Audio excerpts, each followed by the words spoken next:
பிள்ளைகளே, அப்படியே இருந்தாலும் கவனிச்சுங்க. இப்போ வந்து நம்ம எல்லாரும் ஆண்டவருடைய கரத்தில் யாராக இருக்கிறோன்னா, நம்ம எல்லாம் ஆண்டவருடைய கரத்தில் பிள்ளைகளாக இருக்கிறோம். இப்போது ஒரு பிள்ளைய ஸ்கூலுக்கு அனுப்புகிறோன்னு வச்சுங்களேன். மதியானம் அந்த பிள்ளைக்கு வந்து ஸ்கூலில் சாப்பாடு கொடுக்கணும்னு அவங்க அம்மாவுக்கு தெரியும். அந்த பிள்ளை வந்து நாளைக்கு என்ன மம்மி சமைக்கிறீங்க அப்படின்னு கேட்கலாம், தப்பு இல்லை. என்ன மம்மி நாளைக்கு என்ன கொடுத்து விடுங்கன்னு கேட்கலாம். ஆனால் அதே நேரத்தில் கருவேப்பிலை எங்கே மம்மி வாங்குவீங்க, எப்படி மம்மி வாங்குவீங்க, தக்காளிக்கு அவ்வளோ தூரம் போகணுமா மம்மி, நீங்கள் தேங்காய் உங்களுக்கு உடைக்கிறதுக்கு கஷ்டமாக இருக்காதா மம்மி அப்படின்னு ஓவராக அந்த பிள்ளை கேட்க வேண்டிய அவசியம் சத்தமா? ஒழுங்காக போய் உட்காந்து மேக்ஸை போடுறா, ஒழுங்காக போய் உட்காந்து தமிழை படிடா, உனக்கு எதுக்குடா அந்த வேலை, உனக்கு எதுக்கு அந்த வேலை? உனக்கு மத்தியானம் என்ன வேணும் சொல்லுங்க.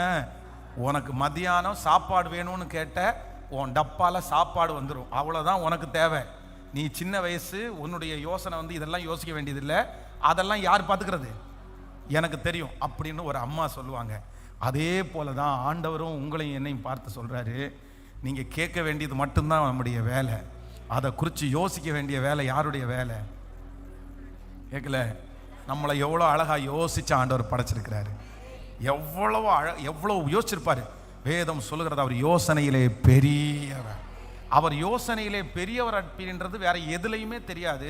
எதில் தெரியும் அப்படின்னா நம்மளை பார்த்தாலே தெரியும். ஆமேன். நம்ம நிறைய பேர் இங்கே இருக்கிறவங்க யாரெல்லாம் ஆர்ட் உங்களுக்கு தெரியும்னு தெரியல. ஆர்ட் வந்து இன்னைக்கு நீங்கள் ரொம்ப நல்லா பண்ணுறவங்களா இருந்தீங்கன்னா அவ்வளோதான், 5 வருஷத்துக்கு முன்னாடி இதே மாதிரி பண்ணியிருக்க மாட்டீங்க. நீங்கள் வரைஞ்சி